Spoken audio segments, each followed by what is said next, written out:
je ne sais pas si vous connaissez ma carrière, mais j'ai souvent été en avant sur beaucoup de choses. En l'occurrence, par exemple, dans Secret Story, j'étais la première femme à mettre un transgenre dans un programme de télévision.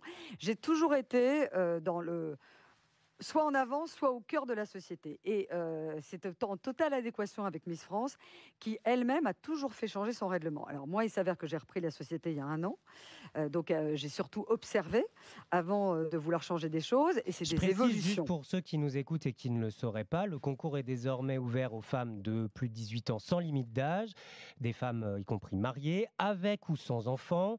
Des candidatures transgenres sont acceptées, les tatouages visibles sont aussi acceptés. Voilà les nouveautés.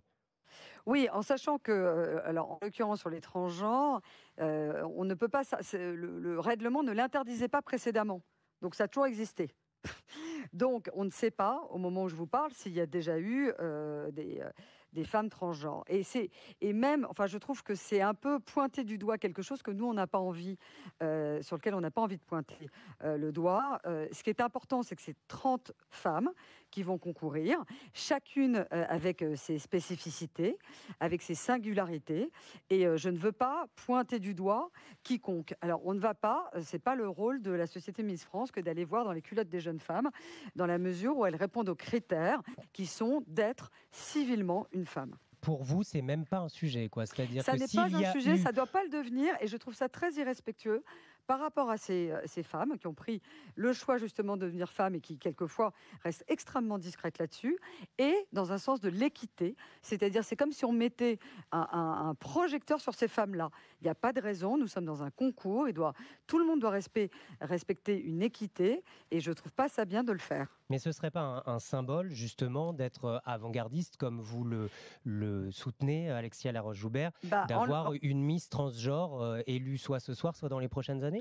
mais je ne cherche pas à être avant-gardiste, et d'autant plus que ce n'est pas moi qui vais choisir la jeune femme qui sera élue Miss France.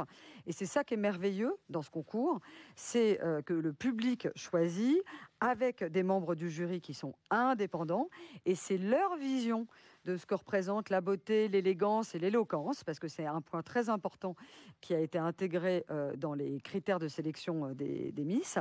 Je pense que c'est à eux que reviennent ça. Donc ce n'est pas à moi.